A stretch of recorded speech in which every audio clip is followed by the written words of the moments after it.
Hello, listener. I'm Nick Coffey, and I'm back in my very, very uncomfortable chair to share stories from across the multiverse with you. This is Ministerium Miskatonic Radio. A story, listener. I have one. This is a very, very scary story, listener. I can't fault you for being a scared crybaby, but we can do a compromise. If you're easily scared, you can turn down your volume all the way and let this video play through till the very end. If, on the other hand, you're unshakable and unscarable like me, turn up your volume to 100%. The story didn't come in on paper at all, dear listener. It came in on an email. In reality, it's all just ones and zeros, which makes me distrust it. How can I trust the words in a story if they don't really exist? Let's dig in. She awoke at 9:32. Her face was one of pure confusion.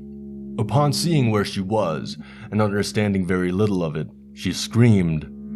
The more appropriate term might have been shriek. Shriek. A noun. A prolonged high-pitched cry, especially as an expression of terror, pain, or excitement. She was within the pale blue walls of her bedroom. With her in the room was a man. The man was her father. She looked at him with a face of incredulity, a semi-vacant stare indicating that the metaphorical cogs of her brain were struggling to turn. "Dad?" she asked, with a voice dumbfounded. "I am going to kill you," he said in a deep, nigh demonic voice. There was a silence as she feebly attempted to figure out if she was dreaming or not. Surely this couldn't be her father. He was a kind, loving man who would never dream of killing her, or letting her be killed even, or moving on shortly after and slowly forgetting her. But here he was, growling those words at her.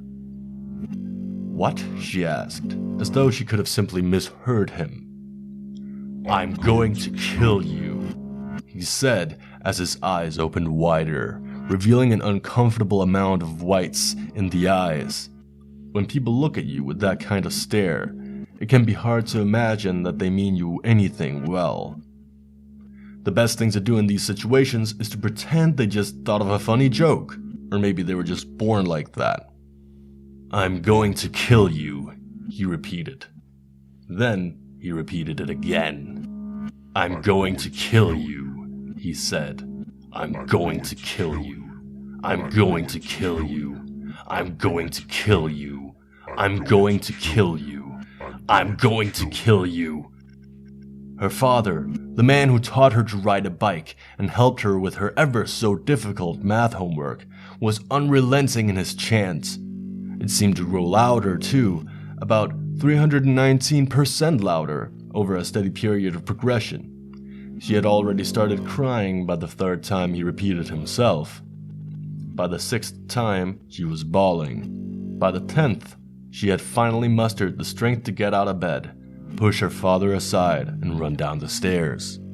She had already voided herself, a common reaction of her kind, and as she staggered down the stairs, she vomited over the banister, the bulk of her reaction landing on the floor. She ran to the phone and dialed 911. The words were coming out so fast it was hard to understand her, let alone for more than a few seconds. "My name is Mavis. I'm 34 years old. I live on 615 Foreign Street. My dad wants to kill me." "Ma'am, is this some kind of prank?" said the smooth voice over the other end of the phone. "It's a felony to prank the emergency services." "It's not a prank. Please, send help." "Ma'am, do not raise your voice at me. I know your father and he is a model citizen. He would never do that." The big vein in her neck was pulsating like a massive worm just under her skin. It was something to behold, really. Squirming rhythmically, blood collects in the upper chambers of the heart, after which the atria contracts. Then the blood is pushed through the tricuspid and mitral valves into the left and right ventricles. Then comes the fun part. When the ventricles are full of blood, they contract.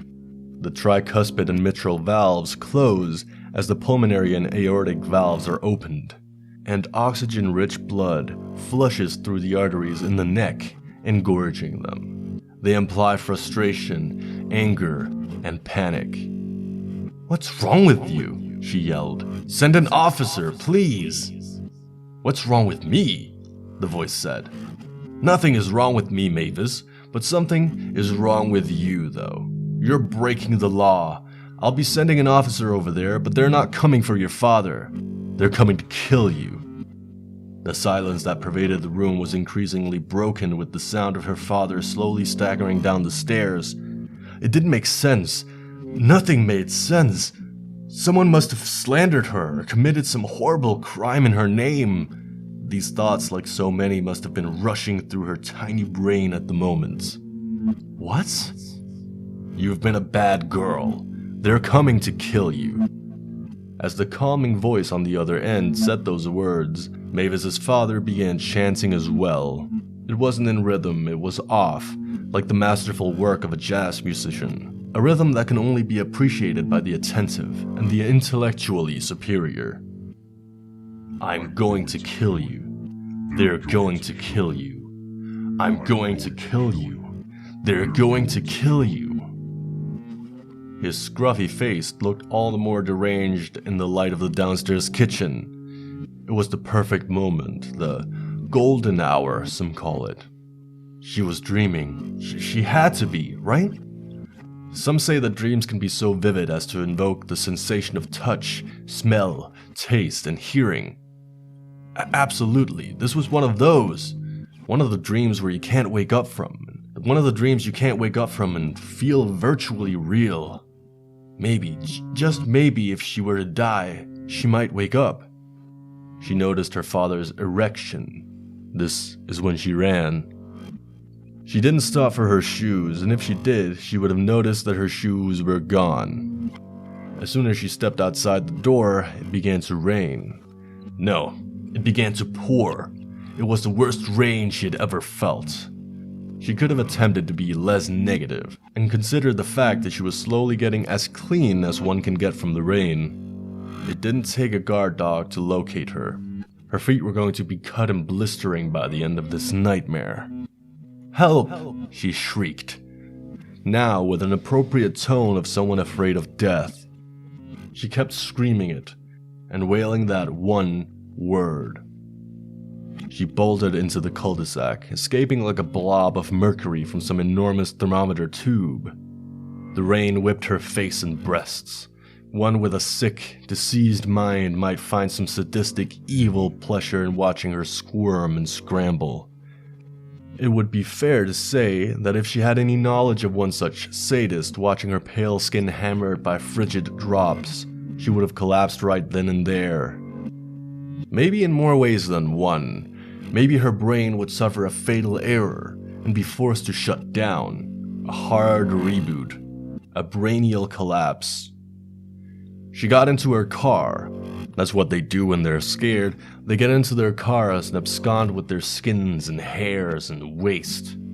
She stabbed at the area around the keyhole like a typical human, too frantic to pinpoint the hole, only managing a feeble penetration after 6 tries. She turned the key, and the car came alive. The radio turned into a cacophony.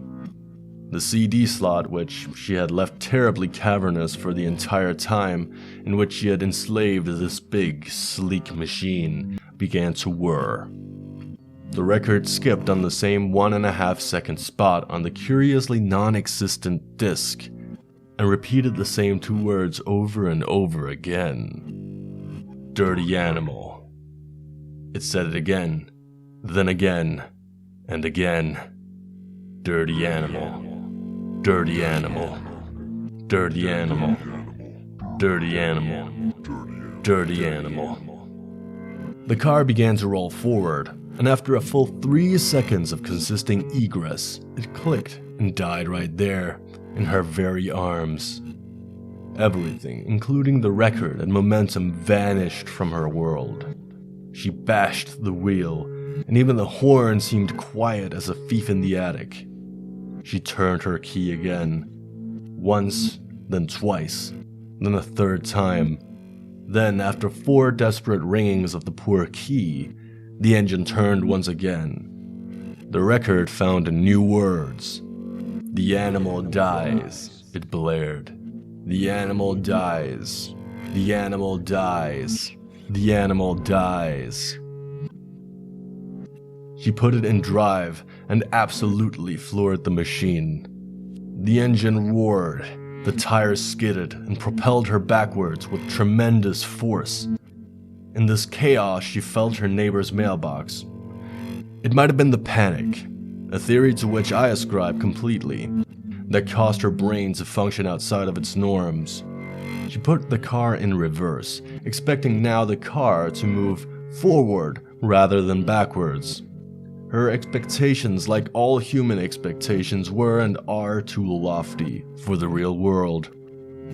This is why she was rolled further backwards, nearly slamming the rear into one of the buildings. One would expect such degenerate, revolting behavior from a glorified ape. "Blow your brains out," the radio screamed. Just then she heard it, coming from outside the car. Sirens.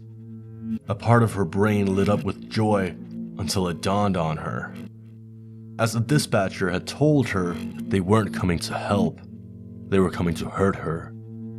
They came to abuse her with their nightsticks, let them fly across her body, to bloody her, and to finish her off with their gleaming, dark guns, in an explosive contraction of life and death. It was going to be glorious. But then she ran. She jumped over her neighbor's fence, the McNamara's. As she landed with a thud on the grass, she noticed the garden gnome that guarded the small fishless pond. On this day, more than any other day, she saw the evil eyes of the gnome. The way he stared at her, pickaxe in hand, it was malignant. She fully expected him to wriggle towards her with his little legs in order to pierce her cranium with the small ceramic tool. She scrambled. She passed the gnome like a scared deer passing a surprised bystander, across the lawn, past the swing set, up the fence, and down the wet grass. As she scrambled once more, she saw him, the gnome, that little gnome. It wouldn't let its glazed eyes escape her supple frame. Ahead was the swing set, the same swing set she had just passed. At this point, she was questioning reality. Then she questioned her sanity. This time it'll work, she surely thought. This time I'll make it over the fence. Past the fence once more, she found herself heaving and wheezing in front of the malignant gnome. The voices of the police officers were tearing through the wall of noise erupting from their sirens. The words "kill" and "you" piercing through and penetrating her like aphrodisiacal bullets. Each of the reverberating words sent waves of nervous energy from her brainstem to her guts, forming a twist in her ovaries and stomach. The words took a new familiar shape, the voice of her father. Staggering and sporting a toothy grin, he waddled toward the McNamara house. "I'm going to kill you," they all chanted. She did as humans do when in such nightmares. She curled up. She screamed into her scraped and dirty knees. She wailed, her mind so fond of structure, so dependent on cause and effect. With her biological handicap, she is incapable of finding any semblance of order in this cul-de-sac. You want to know the funny part? She wasn't even in danger. She never is. What Mavis doesn't know is that she's a toy. She's like a Barbie doll, made of bones, skin, and fear. As I'm relaying this to you, and as Mr. Coffee relays it further, she is little more than a brain in a carefully pressurized tank. Tomorrow she'll awaken again. She'll awaken completely ignorant of today. This, at least to me, is what you could call a hobby. This simulation she lives in is my hamster cage. And she is my hamster. She is my one and only. Yikes. Can you imagine, listener, being stuck in a simulated reality, unable to escape, being tortured every day. Well, maybe you can. Maybe you're in a simulation right now. Maybe the big machine in the sky is torturing you with low wages, seasonal depression and back pain. Maybe it's slowly scraping you into a nub against the cul-de-sac asphalt. Or maybe that's just something we imagine to comfort ourselves. The idea that the hurt of the world isn't random, but caused by some big childish idiot, might be a comforting alternative. What do I know? I'm just a spider. We've run out of time, listener. You'll have to forgive me for that. If I could, I would stay in this corner, in the dank, dark sound studio of Ministerium Miskatonic. Thank you.